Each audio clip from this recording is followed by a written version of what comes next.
ലോക്സഭാ തെരഞ്ഞെടുപ്പിൽ വടകരയിൽ വിവാദമായ കാഫിർ സ്ക്രീൻഷോട്ട് തയ്യാറാക്കിയവരിലേക്ക് ഉടൻ എത്തുമെന്ന് പ്രത്യേക അന്വേഷണ സംഘം. സന്ദേശത്തിന്റെ ഉറവിടം വൈകാതെ കണ്ടെത്താനാകുമെന്നാണ് SITയുടെ പ്രതീക്ഷ. കേസിൽ പ്രതിയായ DYFI നേതാവ് റിബേഷ് രാമകൃഷ്ണന്റെ മൊഴി വിശദമായി പരിശോധിക്കാനാണ് തീരുമാനം.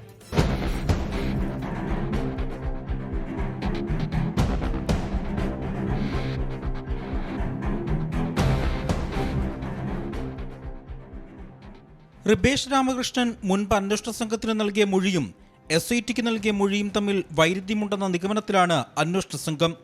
റിബേഷിന്റെ മൊഴി വീണ്ടും പരിശോധിക്കും.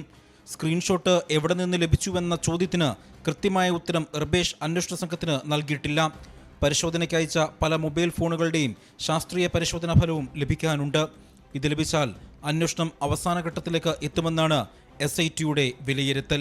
പ്രതിയെ കണ്ടെത്താനാകില്ല എന്ന് പറഞ്ഞ് കേസ് അവസാനിപ്പിച്ച പോലീസ് പുതിയ സർക്കാർ അധികാരത്തിലെത്തി ഒറ്റ ആഴ്ചയ്ക്കുള്ളിലാണ് കേസ് നിർണായകമായ അന്വേഷണ പുരോഗതിയിലേക്ക് എത്തിയിരിക്കുന്നത്. ഇന്നലെ പ്രത്യേക അന്വേഷണ സംഘം DYFI നേതാവ് റിബേഷ് രാമകൃഷ്ണൻ അടക്കം 3 പേരെ ചോദ്യം ചെയ്തു.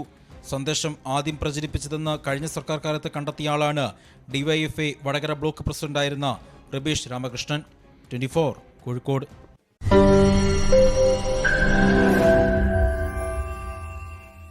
ലോകത്തെവിടെയായാലും ഏത് സമയത്തും 24 വാർത്തകളും ഓഗ്മെന്റഡ് റിയാലിറ്റി പാക്കേജുകളും എക്സ്പ്ലെയിനറുകളും വിശദമായി കാണാൻ ഞങ്ങളുടെ YouTube ചാനൽ നിങ്ങൾക്ക് സബ്സ്ക്രൈബ് ചെയ്യാം.